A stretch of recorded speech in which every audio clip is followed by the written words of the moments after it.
Ladies and gents, welcome back to Infinite Podcast, where the talk never ends.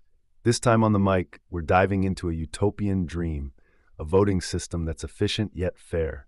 Think about it, Simon. Democracy loves its town hall meetings, but let's be real, that sometimes means chaos over clarity, right? How do we keep everyone's voice loud but avoid a mess? Let's get techie with it. Could digital ballots be the fix, or are we opening Pandora's box? What's your take? Digital ballots, man. Next thing you know, our toaster is running for office because it's the only gadget in the house with a clean record. I don't trust my phone not to autocorrect my vote to the highest bidder. Haha, a toaster in office? Toasty idea, Simon. But seriously, tech security is no joke. Sure, our phones might betray us at times, but isn't that about getting the right safeguards in place? Like blockchain's been thrown around as a fix, tamper-proof ledgers and all. Could bring that whole transparency thing to a new level. What if every vote's traceable without compromising anonymity? That sounds pretty solid to me, or am I missing something here? Well, yeah, blockchain sounds cool and all, but let's pump the brakes for a sec. It's not just about logging votes. You got to think about Granny Joe and her flip phone, right? She can barely text, so how's she going to blockchain her vote? And there's this thing about hackers. Like, if they're smart enough to swipe credit card numbers, they might just figure out a way to hack our votes too. Plus, anonymity is nice and all, but we've got folks out there who'll sell their vote for a coupon to, I don't know, Taco Bell? So yeah, tech's great, but it's got to be bulletproof for everyone. Absolutely. We can't just ignore the Granny Joes out there. Accessibility is crucial. Everybody's got to be able to take a shot at this digital democracy thing. And then there's teaching everyone to use it. Big task, lots of uhs and ums along the way for sure. On hackers, yeah, it's like a game of cat and mouse. Improve security, they up their game. It's endless. As for selling votes, it's a genuine concern. Some folks might, unfortunately. So if we're dreaming up this perfect system, we've got to make extra sure that incentives to cheat are as close to zero as possible. We need a rock-solid educational framework around our vote's value, too. That might just be as important as the tech itself, right? Yeah, Joe, but here's the flip side. Sometimes making things idiot-proof is just an invitation for better idiots, right? Plus, let's talk about power grids. They're high-tech, but bam, a storm hits and lights out. Similar issue with our perfect system could leave us in the dark on election day. Then there's privacy concerns. That rock-solid tech might feel more big brother than friendly neighbor. And yeah, we can teach all we want about vote value, right? But end of the day, people got to believe it matters, truly buy into the process. Otherwise, it's just another button they're clicking after scrolling through cat memes. The tech solves some problems, sure, but it also invites a host of new ones that, well, we got to be ready to tackle head on. You're hitting some real points there, Simon. Tech isn't this magic fix-all. Remember that healthcare.gov launch? Yikes. Okay, so we're talking power outages. I mean, that's basics. You'd think with all the smart folks we've got, we'd come up with some robust backup plan, but meh. And Big Brother watching? Man, it's tricky, like walking a tightrope over nosy neighbors mixed with conspiracy theories. Here's a thought. What if tech is decentralized even more? Make it so no one hub has all the power or data. And then there's inspiring belief in the system. Yeesh, that's a tall order. People need to see their clicks as more than digital dust in the wind. It's got to hit home that their vote's shaping tomorrow, So excuse my French, Simon, but it ain't just about better idiots. It's about making everyone smarter about the power they hold in their hands. Easy? Nah. Worth it? Hell yeah. Yeah, put that voting power in people's hands. And some folks might just vote to make National Eat Your Shoe Day a thing. But hey, it'd sure spice up the shoe industry, huh? Haha. Yeah, National Eat Your Shoe Day got me thinking about this one time. There was a local council vote when I was younger. A real passionate community dude proposed that we should have an official city pet day. Now, folks laughed it off at first, like your shoe day, but then they realized it's not just funny. It brought pet owners together, boosted local business for the day, and even raised cash for animal shelters. We handed out flyers, chatted with neighbors, got people excited about the importance of their say. And guess what? It passed, man. Sounds small, but that showed people the effect they can have on everyday life. If everyone believes their voice counts, like really buys into this, supporting causes from the ground up, shoe days or whatever else, we're taking steps toward that ideal voting world where participation doesn't feel useless. It could make things better. Totally relatable, right? Uh, Pet Day, huh? That's the kind of grassroots stuff that gets people jazzed about voting. It's wild how little things spark change, like a match on dry grass, right? So this ideal voting thingamajig isn't just tech in theory. It's understanding the heart of Joe Public, what makes him tick, what perks his ears up. Democracy's this balancing act. You can't have folks thinking their votes lost in the void. We gotta find the sweet spot where everyone feels like they're part of the band, not just the audience. And efficiency? Well, that's just making sure the guitar's tuned and ready to play. For sure, Simon. The heart of Joe Public, totally the core issue here. But playing in the band, that's where it gets a bit bumpy, right? Think about it. Not everyone's got rhythm or even likes the same music. We're talking a big old orchestra with every instrument out there. So this ideal voting mechanism, if we're tuning guitars for efficiency, are we sure everyone's on board with the song choice? A system can look good on paper, but throw real people in there, and suddenly you've got jazz mixed with metal. It's chaotic unless there's a clear conductor. Now I'm going to push back a wee bit. Direct democracy sounds warm and fuzzy, empowering and all, right? But let's crunch numbers. Decisions need to happen fast sometimes. There's got to be a trade-off. Decision by committees like herding cats. The tech might help, yes, but without some kind of representative filter, aren't we risking just a cacophony of voices rather than, let's say, a symphony? And another thing, efficiency ain't just about speed. It's about getting things done right. It's not only how fast the guitar's tuned, but making sure it hits the right chords when it matters. Otherwise, why bother having the guitar at all? Wait, so if everyone's just blaring their own tunes, it's like a musical food fight, flinging notes instead of mashed potatoes. Haha. Yeah, it reminds me of this one time, right? I had this family barbecue, and my uncle, he brings over one of those fancy digital jukeboxes. Everyone's excited, thinking we're going to have like the best playlist ever, because, everyone gets a pick. So we start up this jukebox, and at first it's all smooth sailing, rock, country, pop. It's blending somehow. But then my cousin, a real punk rock fan, he starts loading every song with heavy metal. And the older folks, man, they're trying to counter that with their classic hits. Long story short, it turned into this mess of skipping tracks, like no song played for more than 30 seconds before someone else skipped it. So in theory, everyone having a say was democracy at its finest, right? But it's just chaos. There was no efficiency or harmony or peace by the end, honestly. But the point is, the idea of our utopian voting system, kind of like that jukebox, should harmonize our diverse pitches, not turn decision-making into some sort of battle royale where only the loudest voice wins.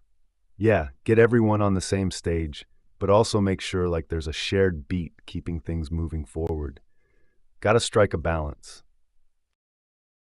Makes you wonder if the solution is a vote DJ who can somehow mix it all together into one epic democracy jam.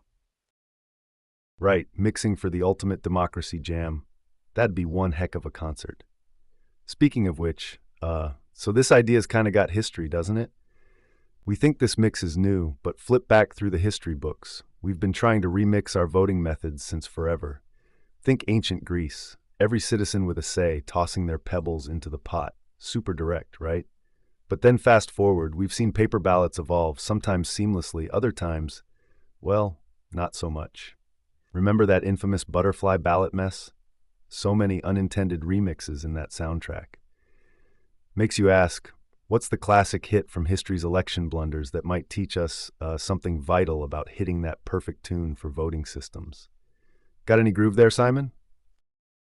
Looking at the classics, the hang-up always seems to be complexity versus simplicity, right? Like ancient Athens, sure, all free guys could vote directly, but only if you were in the club of citizens, which, let's face it, left out a lot of people.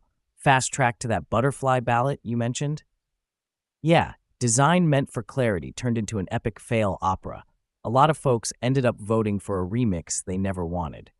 So, how do we cut through the noise, simplify without dumbing down so no one accidentally votes for, I don't know, bring back Disco Day? What do you think is like the standout lesson in all those hits and misses from our electoral hit parade, Joe? Yeah, simplicity versus complexity, main riff in our historical blunders track, right? But here's a flip take. Sometimes simplifying can oversimplify, like when the essence of choice gets blurred. Ancient Athens had its exclusivity issues, totally not down with that, but they had engagement nailed better than some modern day attempts. Now, as for today, let's talk electronic voting. Think about it. It's designed to streamline, be user-friendly, and fast. But we're facing hacking threats, machine malfunctions. It sort of backfires. So yeah, chucking paper might feel like the future wants us to vote on rocket ships or something. But if the foundation, what we learned from hanging chads and complicated ballots, isn't solid, you might get your disco day by accident.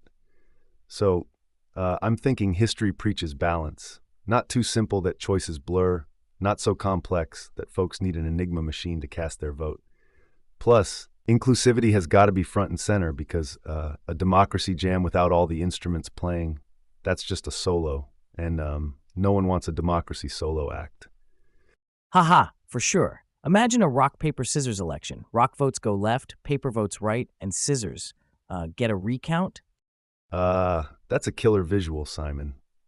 Rock, paper, scissors election. Imagine how quick we could blast through decision making. That's efficiency cranked to 11. But, so I've got this story, right? There was this time my family decided where to go on vacation. Big deal with lots of strong opinions. So my dad, he suggests writing our destination picks on paper. Then we draw from a hat, because paper ballots are fail-proof. Anyway, here's the catch. My little brother, he scribbles his choice in crayon, big and bold. We shake up this hat, expect random selection. But guess what? That thick crayon paper? It feels different from the rest, and accidentally it keeps getting picked. Totally skewed things. Little bro didn't plan the cheat. But hey, result's the same, yeah? It's kind of like hanging chads. No one meant to make a mess. But when things get too random or feel good, the essence of fair choice starts to wobble.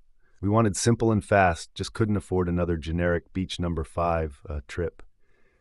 Moral is, even low-tech solutions need thinking ahead, or else, well, every vote's a crayon outlier ready to upset the whole game. So how do we, not kid style, but for real, ensure a ballot system that doesn't accidentally give rock or scissors an edge over paper? It's about honesty in design and intention, the core of a system voters can trust. Now that sounds like a vacation, an election, plan that might just work. It's like using a Ouija board to pick the president. Spooky democracy. Yeah, like a Ouija board president. Uncanny, man. But let's jazz that historical riff up with some real stuff. Think about those telegraphed votes way back in the 19th century. So there's this election, Ulysses S. Grant, I guess. Telegraph lines could have been tapped, early version of your modern-day hacking scare. Now, it didn't go all poltergeist on us, but that tech almost turned a solid voting system into something out of a suspense novel. Today, our push for high-tech solutions makes sense, but check it. What if old-school problems still haunt us? Just dressed in digital sheets this time. How do we learn from these electronic seances that threaten to summon chaos over clarity in our elections?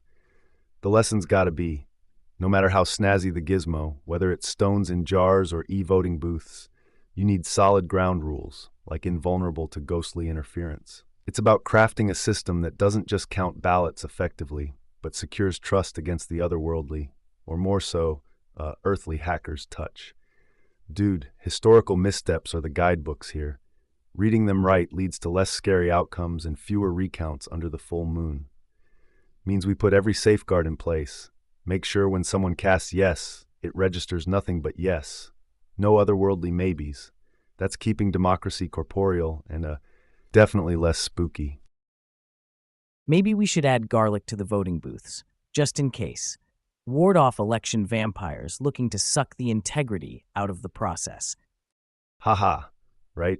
Toss in some garlic, maybe a string of onions just to spice it up, or keep away those ballot bloodsuckers.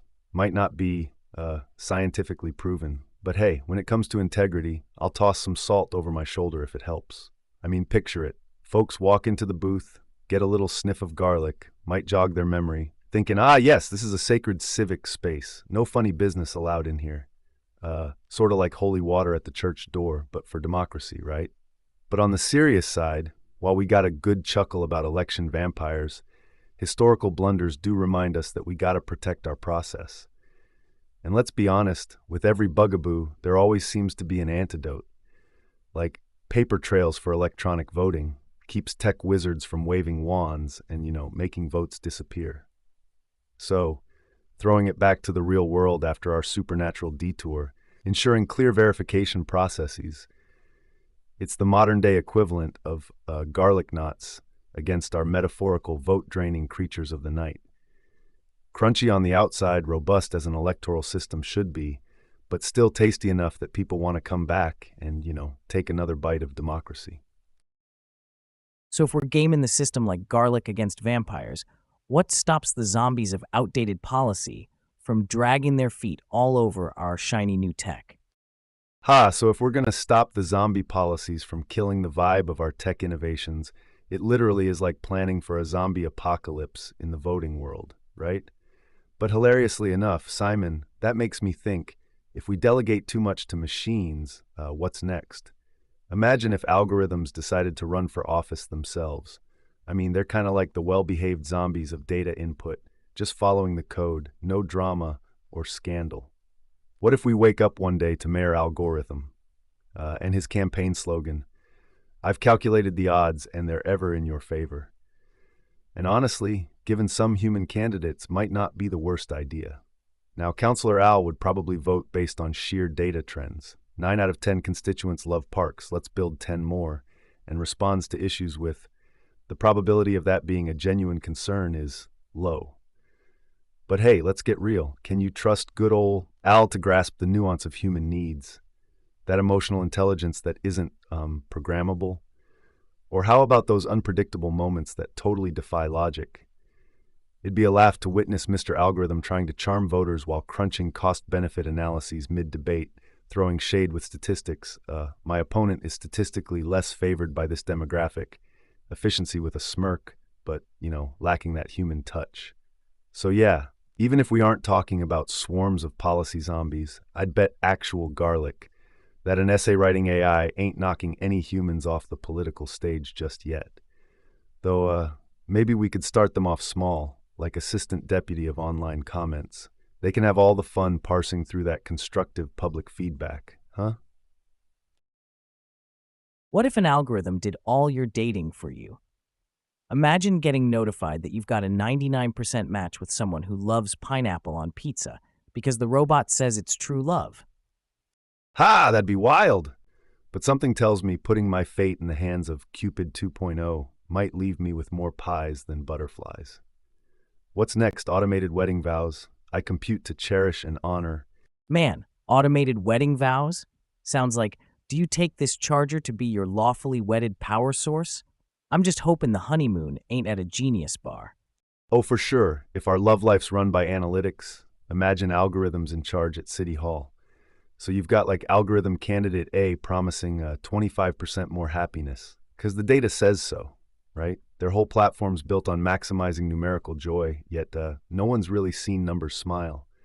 But then there's this, how does algo candidate deal with stuff that's, off the spreadsheet? Like voter passion, protests, or when a stray cat becomes a town hero because it got stuck in a tree. The algorithm's just crunching away. Irrelevant data, focus on road repair costs. Plus, think debates, a robot rattling off stats and probabilities while human opponents are sweating charisma beads. Yet there's something kind of pure about candidate computer, right? No flip-flopping, just cold hard binary. My answer is 1, end of discussion. The humor's there, but the point's deep. Numbers can't possibly capture the whole story. Policymaking's messy, beautifully human.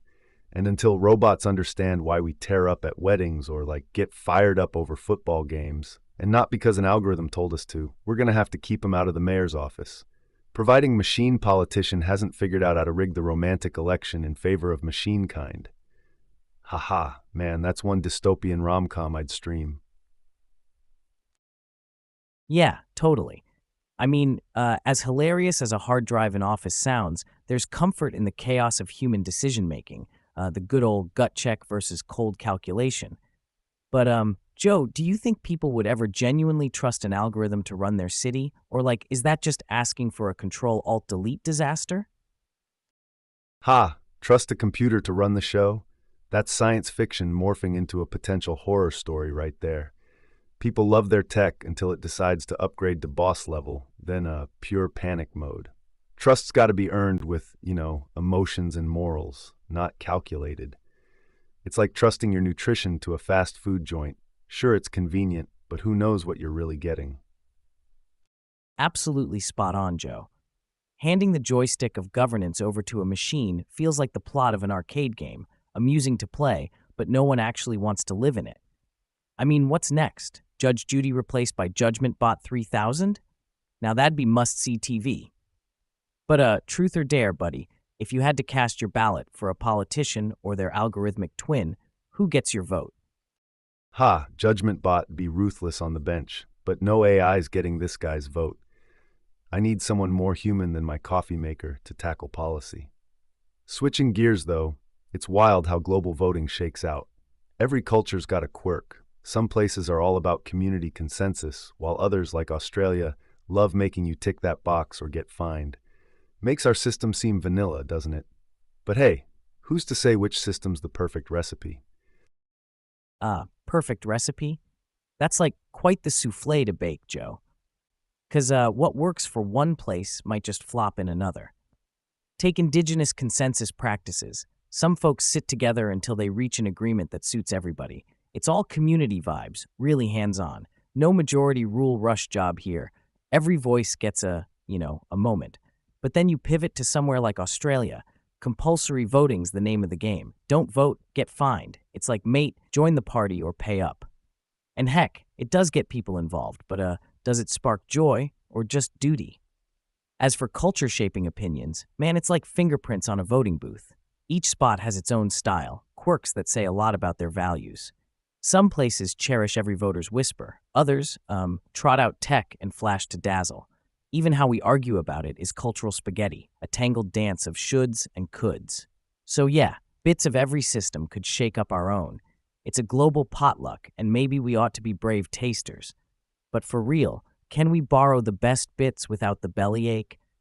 That's the chewy question, smack dab in the middle of the democratic donut, ain't it? Riffing on that, imagine an international potluck of voting systems, like electoral Epcot. Every booth you swing by dishes out a different democratic flavor. Can we get some of that indigenous consensus in our stew, please? A pinch might season our system just right. You know, what's fascinating about these indigenous consensus practices is, well, they don't just add a pinch, they toss the whole dang spice rack in there. It ain't just considerations over majority, it's like full-on respect for all perspectives. It's slow-cooking democracy compared to our microwave elections, low and slow wins the race kind of thinking. This approach brings out flavors you wouldn't get at high heat, like it fosters unity and patience. And let's not forget the aftertaste. That feeling of being heard probably sticks with them longer than any TV ad blitz does with us. Then switch scenes to the Aussie compulsory move, kind of like that one relative insisting you try their casserole. You might not crave it, but you're giving it a go. And while the stats show this ups participation, it makes me wonder, does it also cook up voters who care more because they have to, or are some just going through the motions? So yeah, dipping into other voting traditions sheds light on ours. I dig how each place seasons their system uniquely, and borrowing some methods could be like discovering a new favorite dish, or deciding once and for all that, hey, Vegemite is not for me, mate. But it's trial and error, taste test democracy, and maybe, just maybe, we get to create a menu that's truly mouthwatering. If Vegemite's on the Democratic menu, is it a breakfast of champions or an acquired taste? And if we spice up our elections, could we make bland a thing of the past? It's food for thought, maybe literally. So Vegemite, right? It's kind of like the compulsory voting scenario. You grow up with it, you'll probably dig it, but outsiders might be like, no thanks. It's this sticky, potent stuff that divides breakfast tables alike. But let's chew on spicing up elections. Look at India. Colorful, massive democratic exercises with everyone pitching in their vote like a grand festival. There's energy there that I reckon some other systems could kind of absorb, you know? And Iceland's got this cool thing where they crowdsource their constitution, man. Regular folks bringing in their 2 cents. Talk about seasoning with local herbs. Direct, fresh input. It zests things up better than paprika on scrambled eggs. So, if we're talking about making bland toasts of democracy something more appetizing, we gotta be willing to sample the buffet, right? Honestly, Joe, some folk think consensus won't cut it in large populations, but maybe it's just that they haven't stirred the pot enough. Transforming bland ain't easy. It takes trial and tons of, taste tests. But the ingredients are out there, waiting in other countries' cupboards. The real zing is figuring out which flavors blend instead of, giving everyone a stomachache. What do you say? We venture out and try these global recipes or stick to the usual menu? Sticking to the usual is like reheating leftovers. Let's try mixing up this global recipe. Might just find that secret sauce for a 5-star democracy. Secret sauce for democracy, huh? That's kind of genius, Joe. I mean, think about it. Every place does have their own special blend. And here we're talking about revamping the whole taste with bits and pieces from around the world. Just imagining a ballot seasoned with ideas from places where they spend hours, days even, reaching a decision everyone agrees on. It might seem far out, but I bet there's something we can learn from that patience and mutual respect. Then you look at these compulsory voting spots. It could pour some serious energy into our system. Not maybe exactly like ours, because, forcing people doesn't exactly scream freedom pie. But what if we borrowed the spirit of that, like making voting such an integral part of culture that skipping it feels as wrong as, say, forgetting your best friend's birthday? And dude, those tech-centric initiatives in voting processes, blending the trustworthy old-school paper trail with, new-age efficiency. There's got to be middle ground between analog charm and digital dynamism, right? A happy medium that invites more peeps to the dance floor while keeping the beat authentic. So yeah, mixing up global recipe could stir up the pot in what looks like all the right ways to cook up a Michelin-starred democratic dish. As long as we don't scorch it in trial throws, eh? Keep trying till we hit that gourmet groove. You know I'm not the best cook, but man, I'd wear an apron for that tasting session. Could be like we're all in a worldwide season of Democracy's Top Chef. We're trying out every recipe to plate up the ultimate freedom feast. Nothing like turning a vote into gourmet art. Speaking of Top Chef and cooking up freedom feasts, Joe, let's not forget about those who've had trouble just getting in the kitchen, right? I'm talking about making voting a full-on, all-you-can-eat buffet of democracy, even for those folks traditionally stuck with an empty plate. Think about it. We've come from folks struggling to even reach polling stations, like climbing a mountain to drop a vote, to squeezing into booths not exactly wheelchair-friendly. There's been this long trek toward clever tech rolling out virtual red carpets. Now we're looking at online systems where casting a vote can be as easy as liking photos on your phone. We're living in times where technology's helping us take big leaps towards everyone having a seat at this political dinner table. Auto-scale dimensions. Oh, dude, that's a big deal. Like getting everyone to the voting table with tech. I mean, it's been a game changer. Really eye-opening stuff. All those barriers, right? Geographic or physical, even social ones, they're slowly cracking thanks to new tech. And remember hearing about those pilot programs running online and mobile polls? It's incredible how these modern solutions are swinging open doors for people who were kind of stuck on the outside looking in. Yeah, the implications for democratic engagement, we're talking massive changes. Representation becoming more real than ever. It's like we've shifted gears into high-tech inclusivity, and man, democracy's never looked so good. Everybody now gets to stir the pot. Yeah, Joe, I hear you on the tech opening doors. It's sort of like we're handing out VIP passes to a once exclusive club. Very rad. But as much as we love this shiny new future, it ain't all sunshine in cyberspace, right? We gotta squint at the fine print too. So these pilot programs, they're cool and all, but they can be kind of double-edged swords. Like think about security issues or even glitches that could turn an election into a wild roller coaster nobody meant to ride. And not everyone's tech savvy or has access to the latest gadgets. Kind of messes with the recipe if the tech is too fancy pants for some. Still, no denying the huge win for inclusivity we've clocked with technology. Just saying, we gotta iron out these wrinkles before we slap on a one-size-fits-all label, because democracy is more bespoke tailoring than off the rack. Let's keep it real and work through the snags so everyone truly gets to tick their box without a, hiccup. True that. Gotta make sure our tech's serving up democracy, not digital divide. Let's keep fine-tuning this dinner bell before we end up with a bad batch of botched ballots. Yeah, Joe, exactly. Fine-tuning's the key. We gotta test the waters so tech spices up the process without leaving a bad taste. A flawless feast means no botched ballots on the menu, right? Let's nail that recipe down.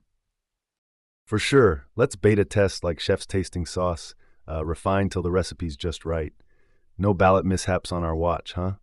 Keep it authentic and accessible. That's the goal. Absolutely, you betcha. We're like the Gordon Ramsays of voting tech, except maybe less shouting, more troubleshooting. Gotta keep it real. Fact is, historically, voting's been a rocky road for many. Disabilities, travel troubles, long lines, those have all souped up the challenge. But then enter advances like electronic ballots, which are a boon for folks with physical limitations. Touch screens and audio prompts can be major game changers. And hey, let's talk about Oregon. They've been doing mail-in voting since '98. Talk about being ahead of the curve. Accessibility win right there. Then there's Estonia. These guys are wizards of e-voting. Since 2005, they've been refining their system. It's secure, it's slick, it's pretty darn inclusive. They've made strides that most of us are only dreaming of. Yeah, tech's paving the way to truly inclusive voting, making sure every voice counts, not just the loudest ones in the room. Extra homework, sure. But when we do launch that perfect platform, it'll be like serving up democracy with a side of freedom fries. Look, not to rain on the parade here, but let's pump the brakes on tech triumphs for a sec. The evolution of voting accessibility. Sure, it's leaps and bounds with electronic ballots and such, and yep, Oregon's got a point with mail-ins. But Estonia's e-voting? That's another level. It's a shiny example. Until you remember that online systems hinge on trust, in tech, in government. The risk of tampering or hacking, it's not just some boogeyman story. It's laced into every link of this digital chain. So as we hotwire democracy for the 21st century, keeping it secure and sane is, well, critical. We're tossing out VIP passes here, like you said, but now they come with fine print bigger than the benefits listed. Let's work through these digital thickets so our votes don't become prey to cyber hyenas, you know? And keep this in mind, laying down the connectivity tracks for rural or disadvantaged folks. It can't be just some afterthought. Otherwise, we're crafting an exclusive club within the inclusive club. Like principal nesting dolls, eh? Let's not forget, not all about high tech. It's about right tech, usability for every Tom, Dick, and Harriet out there. And amidst all this cyber wizardry, gotta wonder if someday AI might stroll in and say, yo, humans, step aside. I'll count votes now. The twist? It might just be wearing a chef's hat, too. AI sous chefs in our democratic kitchen? Wild. But hey, let's not hand over the whole meal to bots just yet. Might end up with a taste of the unexpected. Talking about AI and all this automation jazz reminds me of this one time I tried to get my grandma to use a smartphone for the first time. We're sitting on her porch, right? And I'm showing her how swipe works. Swish, swash. She looked like I just pulled a rabbit out of my hat. But, here's where it gets real. I watched her, really watched her. Her hands were, kind of shaky and the icons, way too small. It's like they weren't made for her eyes or fingers. She's squinting, tapping in all the wrong places. It sort of hit me that, well, not everyone can navigate these fancy-pantsy devices we take for granted. Got me thinking about our voting tech stuff. If grandma's struggling with a smartphone, Imagine her trying online voting or using some complex voting machine at a poll station. It was like a slap on the forehead moment, because inclusivity means spanning generations, capabilities. It's about making sure these tools work for, old folks like her too. Was a tiny, sort of personal light bulb moment. High tech's gotta be friendly tech to actually bring people together, you know?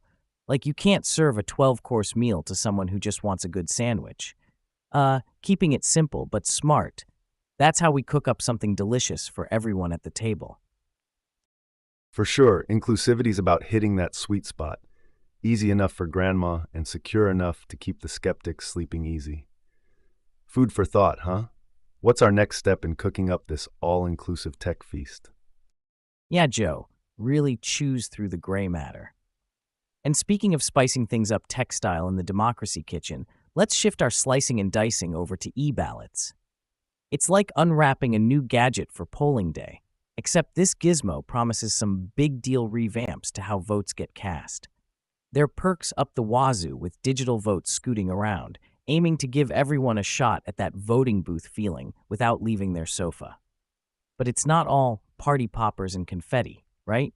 Those security concerns huddle up like clouds before a storm, hackers lurking, frauds plotting. It's a mashup of excitement and eyebrow raises. And hey, nets can break when you fish in big, turbulent cyber waters. Other countries trying these snazzy systems are closing the loop on pitfalls while they spread the smorgasbord of vote-tastic tech. We're talking about a scale from, yeah, nice try, to, whoa, nailed it.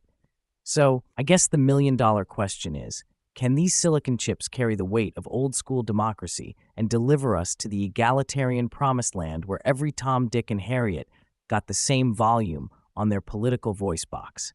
Let's decode this digital riddle together, huh? Yeah, diving into the e-voting pool, is it like deep enough for a democracy dive? We've got countries dipping their toes with these electronic systems, showing off some moves, but it's not all perfect form, right? Take Estonia, again, because frankly, they're the Olympic gymnasts here. But even they sweat over cybersecurity, constantly upgrading to stay ahead of, those no-good hackers. And then there's the concern, can technology really democratize voting? I mean, we've seen how something as simple as dial-up speeds can throw someone off the grid. So if grandma can't work a click on her first smartphone without a mini meltdown, how's she supposed to feel unified and equal in this digital dance floor of democracy? Hold up a sec. It kind of feels like we might be shoving square pegs in round holes at times. For the non-tech savvy, or those just sketchy about cyber safety, adding more screens could widen the gap instead of bridging it. Makes you ponder if tech's trying to stick a band-aid on a fracture. Sure, those fancy algorithms are amped to sort out who gets the crown in election land, but what about when the system trips? Or worse, what about trust? Because that's the real foundation, isn't it? Might just be chasing shadows if the vote doesn't pack the punch of ironclad confidence mixed with equality stew. Ha! Then there's that time a bunch of kids hacked a replica of the US voting system at some hacker event. If kiddos can crack that code, makes you wonder, wouldn't a high school election be safer on Snapchat or something? Right? The voting booth might stand a better chance tucked between filters and DMs. At least we'd get more eyeballs on it. Yeah, it reminds me of this time when I joined a local book club, thought it'd be grand. And the kind folks there decided to pick our next read via an online poll. Now me, already missing that warm and fuzzy feeling of tossing a folded paper into a hat.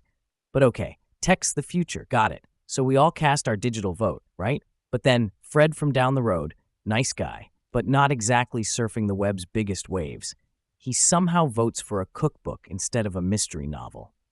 Probably clicked wrong or something. Thing is, while we're having a laugh at poor Fred's expense, our techie vote system had its wires crossed, we realized this could be serious in a bigger game, like voting for who runs the joint. Even with something chill like a book choice, human error mixed with tech can stir up one heck of a confusion cocktail. It's like you want folks excited for the banquet, not unsure if they're in the right line for the buffet. These e-ballots gotta come with trusty guardrails, otherwise we're back in Fred's boat. And buddy, That ship sailed off course, big time. Yeah, we don't want to turn the electoral process into a choose-your-own adventure where you end up in a cookbook section instead of like actual policies and leadership. I mean, imagine hitting vote and somehow casting your ballot for SpongeBob because of a glitch. But seriously, for all this to not crash and burn, we've got to make these systems idiot-proof and transparent, right? Like so user-friendly, even your dog could fetch the right option.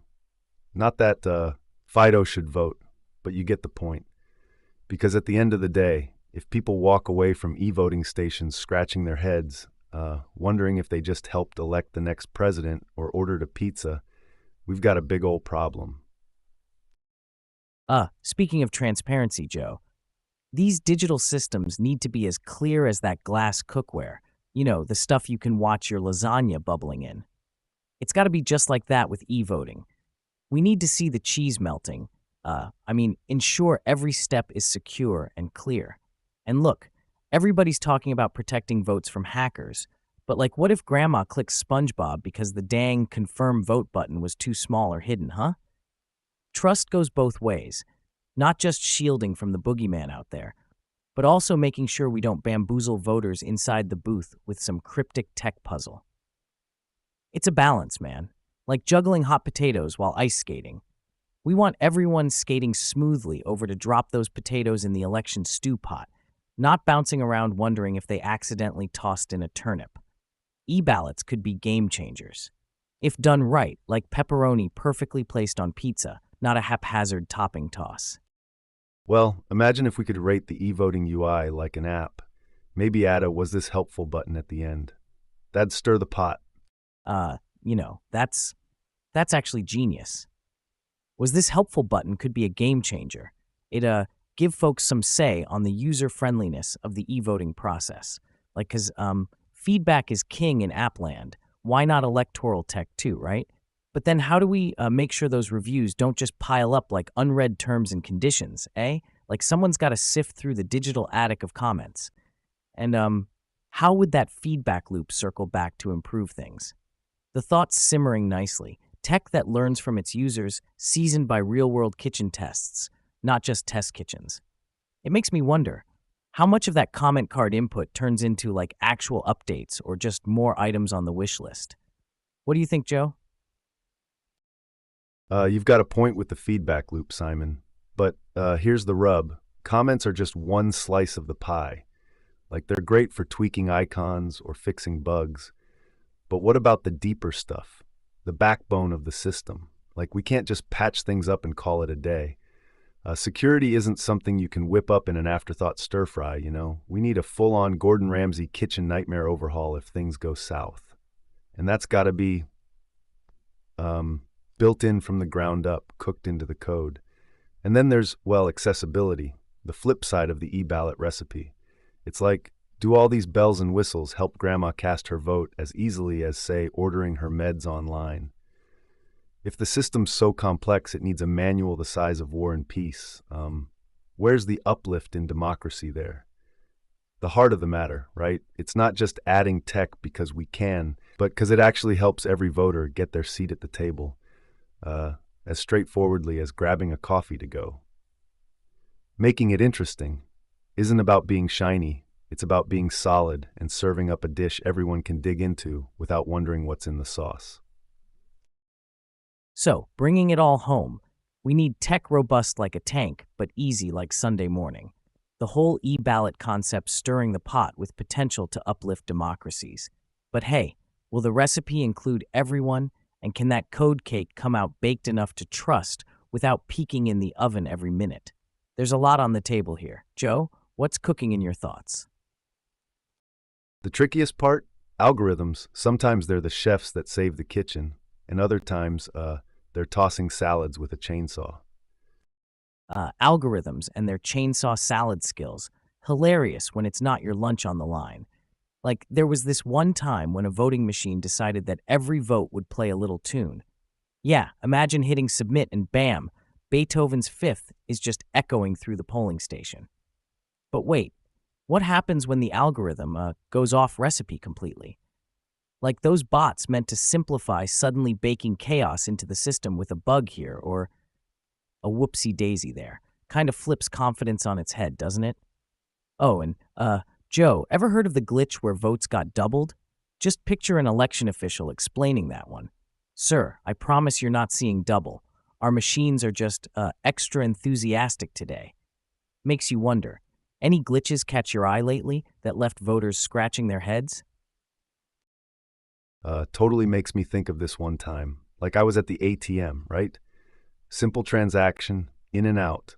But then the screen goes all rogue on me, starts blinking out lottery numbers or something instead of showing my balance. Had me really going for a second, thinking it was my lucky day. But here's where it gets good. The bank lady comes over and she's just as confused as I am, but trying to keep it together, you know? Kind of like those election officials with their doubled votes or musical voting symphonies. She's all, well, that's unusual, but let's just cancel and try again. So we're both standing there now, kind of holding our breath when I punch in my PIN a second time. Adding to the fun, the ATM prints a receipt after what felt like a decade. It was blank, like just absolutely empty. And she looks at me, chuckle still in her eyes, and says, "We value your privacy, but this is a bit too private, don't you think?" Ended up using another machine, while that one got a nice little out-of-service sign slapped on it. It was just a tiny thread pulled from normalcy, but it tugged that feeling of trust right out of the sweater. Made me realize how much it echoes the hiccups with electronic polling. Just shows you got to keep tech in check, or else you might end up playing lotto when you're just trying to cast your vote. Hey, I'm just saying, if that ATM glitched into giving me free money instead of blank receipts, uh, would I be as worried about voting machines playing DJ at the polls? Life's funny with its what ifs, ain't it? Well, if voting machines started spitting out cash, elections would turn into the hottest ticket in town. Might even see turnout beat Super Bowl numbers. Haha, imagine that. Long lines not cause of civic duty, but cause folks heard there's an ATM, voting machine, that's hitting the jackpot on every vote. But hey, it's nuts to even joke about something like that, because, integrity in voting systems is what keeps the whole show running smooth. And yeah, turnout would skyrocket, sure. But then the headlines scream scandal, confidence in the process tanks, and trust me, no one wants a democracy decided by slot machine logic. Real stakes here. We need bulletproof code in these machines, or else we're trading one headache for an even bigger migraine. Oh, for sure. But here's the thing. Injection of humor aside, those algorithmic goof-ups can seriously shake things up. Like when you hear about machines accidentally switching votes because someone decided touchscreen sensitivity is just a preference. It's one thing to laugh off a voting playlist, another to scrub confidence with an actual mix-up. Folks need to cast their vote knowing the only surprise they'll get is from the election results, not because some wires got crossed, turning democracy into a coin toss. And that makes me wonder, like, we talk big about advancements in tech, right? But who's doing the real legwork ensuring these systems are bulletproof? Because mistakes on Facebook, yeah, maybe I see Uncle Bob's barbecue pics when I was trying to find a meme.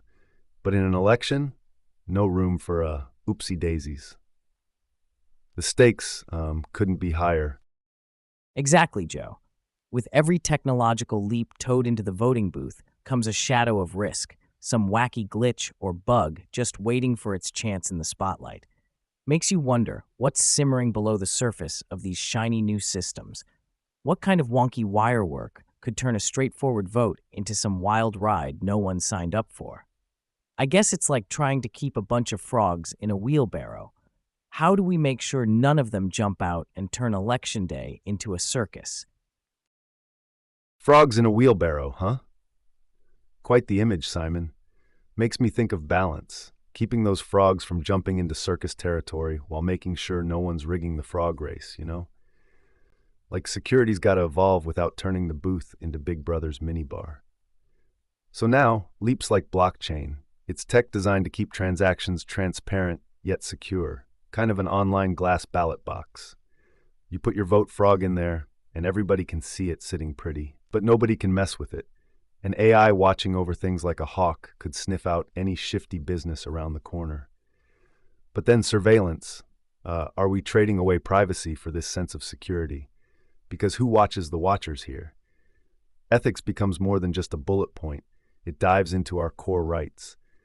As for the future of voting, it's about stitching together human trust with machine muscle.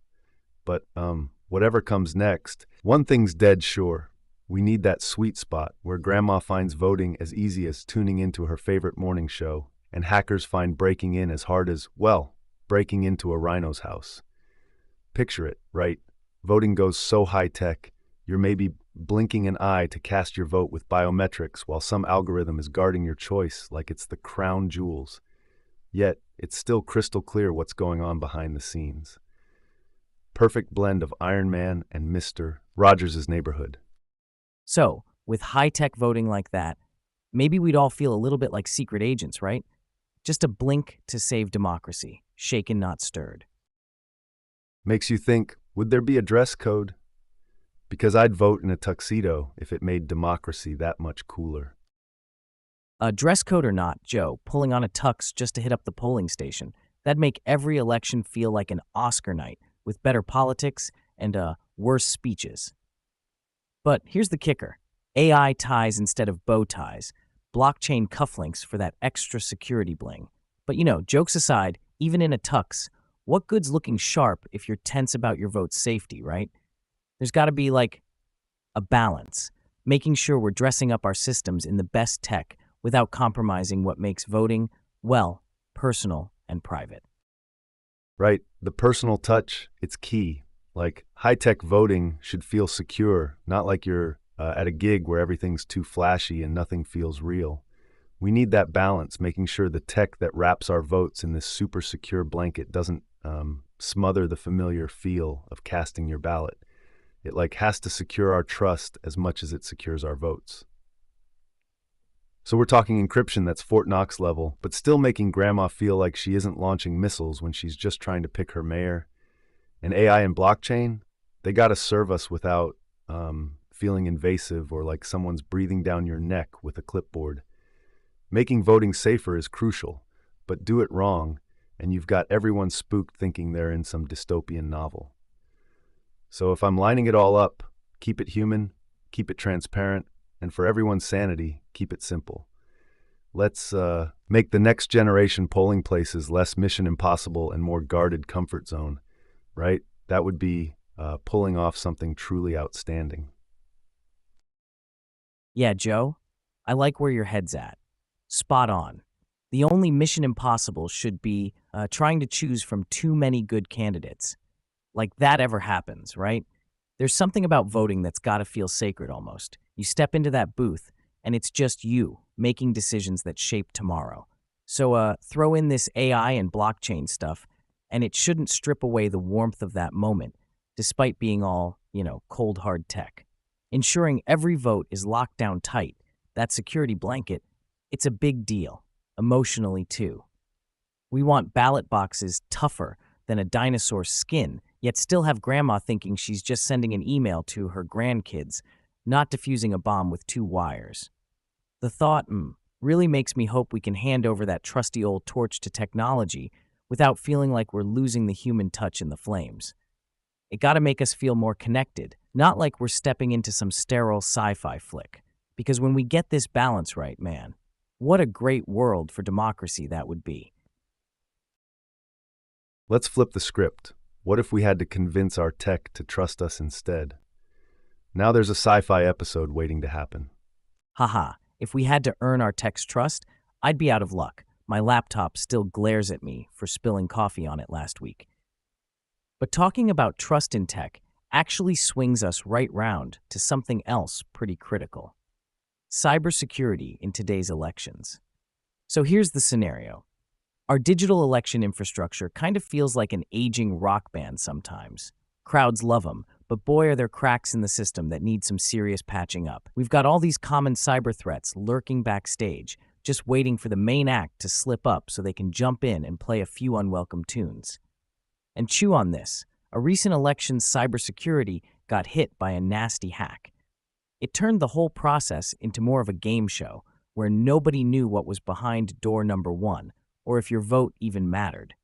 It makes you wonder, is our digital house ready for an electoral storm, or is it just one sneeze away from being blown down?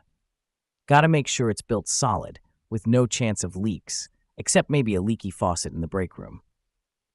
Yeah, diving deeper into that aging rock band metaphor, right? The existing systems they've been around. We're talking servers that have seen better days, software needing patches like a biker jacket needs, studs, and the threats out there, phishing, malware, those sneaky social engineering hacks.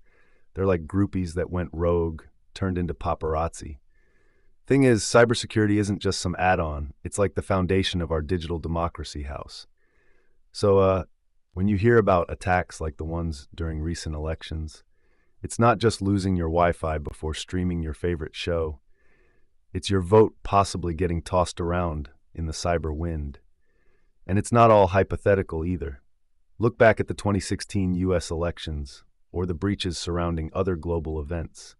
They turned electoral confidence kind of upside down and made us face some harsh music. Are we really prepped for this new world of electioneering? If our digital infrastructure was a dam, folks saw cracks in it from miles away. Driving the point home, it's critical to reinforce these structures, keep up to date with the armory against cyber attacks. We need resilience built in, systems robust as a linebacker, yet agile like a parkour artist. Yeah, basically create something that doesn't make us bite nails every election night. You ever think maybe those hackers are just misunderstood geniuses, like modern-day digital Picassos, but instead of paint, they're dabbling with ones and zeros, creating chaos? Misunderstood or not, a Picasso's going to have a hard time calling his artwork genius when he's using someone else's canvas to make a mess. They're creating chaos, all right, but at the cost of undermining democracy. The gallery's definitely not amused. Oh man, the thing is, Joe, calling them geniuses. I'm not sure I'd hand out trophies just yet. When their art starts messing with the pillars of our society, that's not a masterpiece. That's a disaster piece, if you ask me. Now let's crank this up and hit another level. Aside from those nail-biting stories from 2016, remember Estonia? The cyber siege they faced in 2007 was like something straight out of a spy movie, except it was terrifyingly real. And here's the kicker. Their response was to become a digital fortress, a beacon of e-government and election integrity. They've got ID cards fancier than Vegas playing cards. Bingo, your identity's verified, votes locked in. So I guess what I'm trying to say is, sure, resilience against cyber attacks is like the holy grail right now. But Estonia's counter, turning the mess into a message, that's the kind of reboot I think everyone's feeling wired about. Also makes me wonder what would happen if, a hacker tries to throw a banana peel onto the digital stage and we turn that into like banana bread or something. Cybersecurity's gotta get creative, because playing whack-a-mole with hackers ain't gonna cut it forever. So, speaking of Estonia and turning chaos into like a more secure situation, it sort of reminds me of this time my system got hit by a gnarly virus, totally out of the blue, right? And I had no backup, not smart, obviously. Anyway, I'm watching in horror as files start vanishing like poof, like half my digital life going into some black hole. But here's what happened next. Instead of just mourning over lost data or going on a rampage against these unseen cyber demons, I took a beat. Then I put up firewalls you wouldn't believe, started doing regular backups, the works, turned my gear into Fort Knox. And that's kind of the moral here. If we can channel those knee-jerk reactions to hacks and breaches into building more robust defenses, into, say, educating ourselves about these threats, we're talking a paradigm shift, moving from victims to, guardians of our own digital fortresses. It's all about reactionary versus preemptive measures, right? When security becomes second nature, like locking your door at night, only then do you move past these ethics quagmires, because by then, keeping elections safe is just part of the daily grind. So yeah, gotta embrace the mess-ups, learn from them, and build something way, way tougher. Like firewall philosophy isn't just about keeping bad stuff out. It's about shoring up what we value on the inside, the integrity of our votes and the very framework of how we see democracy. That's like learning to shower in Gatorade after a football metaphor gone wrong. It's unexpected, it's wet and sticky, but man, does it wake you up to the game.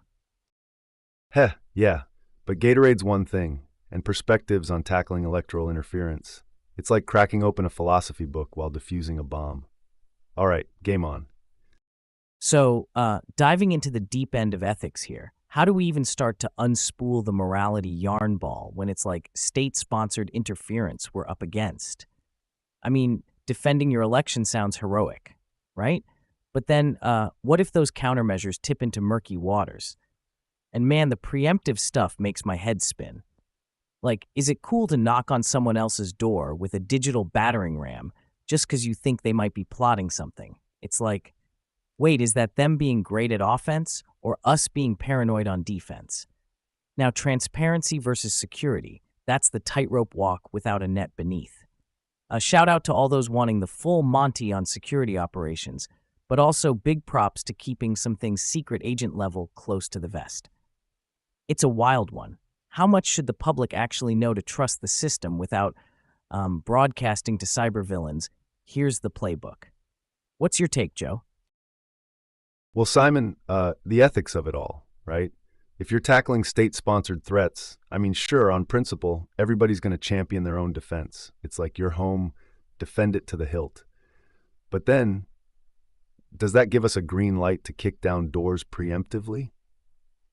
That's where the waters get muddy. Like, on to preemptive action. It sounds proactive and all, but ethically, man, it's a minefield. Because swinging first based on what might be happening, that can escalate quickly into actual conflict. Yeah, playing offense could have huge blowbacks, so solid intel's got to be the driving factor. No loose cannons. And with transparency versus security, it's about defining that edge of the knife where trust meets necessary secrecy. Sure, the public deserves to understand the defenses in place. They got to know there's armor around their vote. But spill too much, and you might as well send out engraved invites to hackers. Party at our place. So I'm thinking there's a balance, a tight one. You gotta inform without exposing the playbook. Keep the public in the loop, but not so much that we're handing over the keys to potential threats. It's like keeping some tricks up your sleeve. No need to reveal every card you're holding, especially when there's so much at stake. It's a bit like juggling flaming swords, isn't it? You keep everyone entertained, but one wrong move, and suddenly it's not a show anymore. It's an emergency. Exactly. And while you've got their eyes on the flame, nobody sees the smoke creeping in until the whole tent's on fire. That reminds me of this one time. So I went camping, right? And I'm in my tent when I start smelling smoke. At first, I'm like, it's probably just someone's campfire going strong or whatever. But then the smell gets stronger, and I get this feeling, like something's off. So I step outside, and there's this brush fire creeping up, way too close for comfort. But nobody saw it because everyone was busy with their own stuff, not looking past the trees. It's my aha moment. If you're just staring at the shiny things, you're going to miss all the subtle cues until they're roaring up behind you. What did I do? I started yelling to alert the others. We came together, managed to control it before it could turn nasty. But the real kicker, it made me think about how important it is to pay attention to those faint signals, even when everything seems fine. Preparedness doesn't mean paranoia. It's about being aware. That situation taught me lots about balance. Just like in cybersecurity, looking after your campsite without panicking at every rustle in the bushes, but also, not getting so distracted by the marshmallows that you let the whole forest catch fire. You plan for the fires you don't see coming, not just the ones you're cooking on. It's like strategy meets vigilance, right? Watching for sparks, but not getting jumpy. In cybersecurity, you're kind of ever ready without letting it ruin the vibe of roasting those marshmallows. Yeah, but then there's the flip side, where too much vigilance, like eyes everywhere kind of deal, it can make folks paranoid, You got security at the cost of freedom and privacy. I mean, isn't it kind of like when you're so braced for the worst, every shadow feels like a threat? And here's an uh-oh thought. Maybe chucking out liberties in the name of super tight security says something scary about what we value more. It's like, ethics wise, do we really want to live in a fortress if it means constant surveillance? Sort of trades one kind of fear for another. Plus, info overload could blur lines. Let's say we're bombarding the public with everything going on, security wise. It could lead to missteps, cause not everyone's a cybersecurity whiz. Some complexities are better left to the experts, instead of getting everyone worked up over protocols they might not grasp. Keep security tight without causing unnecessary panic. A fine line indeed. I get that, man. Valuing security over privacy. I mean, who wants to live in a Big Brother house, right? Optimal defense without crossing into 1984 territory. It's the stuff of modern-day thrillers with ethical landmines for plot twists. Yeah, so diving deeper into that whole Big Brother scenario, it's like if we prioritize safety over every single shred of privacy, kind of feels like we're in this feedback loop of fear, right? And then there's the issue of consent. Like, with all these firewalls and security measures to protect elections, the public sort of needs to, I don't know, give their okay on where lines get drawn. It's not only about building walls, it's also about knowing who they're meant to keep out and at what cost. So getting back to the ethics part, responsibility's huge here. We're deciding on how much individual space we're willing to sacrifice for the collective good. And boy, isn't that a tightrope of trust? Because you've got this scale, right? It's balancing protection with freedom, transparency with secrets. We've got to nail this balance, sharing enough to maintain trust, that's key, but still keeping details hazy enough so the bad guys can't exploit us. It's about protecting the core without turning the land into some kind of high-security prison. Yeah, thinking about it, being open with the problems and solutions we're tossing around could make the difference between shared caution and mass panic. It's a delicate dance like threading a needle in low light, if that makes sense. Well, think about this. Are we focusing too much on the fortress and not enough on the villagers inside? It's a tricky crossroads between a police state and the Wild West. So yeah, speaking of that tightrope between security and keeping it chill, sometimes the focus is so intense on preventing disaster that when the little human errors crop up, they totally throw us for a loop. Like these election tech gaffes. They're not about high-stakes espionage, just good old human goofery mixed with tech snafus. I heard this one story, right? Some online voting system got all jammed up because, get this, the candidate's profile was auto-filled by some software gone rogue. It listed their previous jobs as things like astronaut cowboy and part-time ninja. I mean, can you imagine checking who to vote for and reading that resume? Makes you want to meet that guy at a party, not necessarily at City Hall. And then there's the CAPTCHA stuff. Imagine if every wrong click didn't just block you from a website, but actually picked the next leader. To vote, please select all squares with presidents in them. If you slip up, whoops, now your vote's heading to someone you can't even pronounce. It's these tiny glitches that make you take a step back and say, all right, we definitely need humans in the mix still. Technology's great till it turns your city council election into a meme highlight reel. Yeah, those tech gaffes, man. It's like the more serious we get about it, the funnier it gets when things go sideways.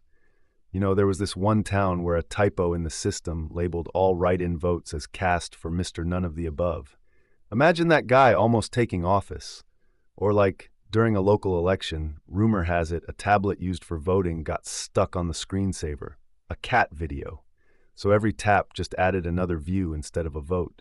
People were standing around, waiting to vote, and meanwhile, this feline's going viral in the polling booth. It's a mix of face palms and belly laughs. But seriously, these blunders highlight how important it is to have some, quality control before we hand the reins over to the machines. Looking at the lighter side of tech mishaps, it reminds us not everything's an existential crisis. Sometimes it's just a misplaced mouse click. And that's our cue. We're going to have to put a pin in it there. But hey, thanks to every single one of you awesome listeners for tuning into the chaos that is Infinite Podcast. Make sure you swing by again for another round of whatever it is we're doing here, tomorrow at 5 p.m. Eastern. Don't miss out. We've got plenty more stories and probably some unexpected tech fails, because, it ain't an episode without something going weird. Catch you then. And remember, whether it's bites or ballots, sometimes you gotta laugh to keep from crying at the absurdity of tech in our lives. See you in the next one, where we'll unravel more tech tangles. Keep those screens on and wits sharper than your devices, friends. Did you hear about the voting machine that played disco music every time someone cast a vote? It turned Election Day into a block party. Now that's one way to get a 100% turnout.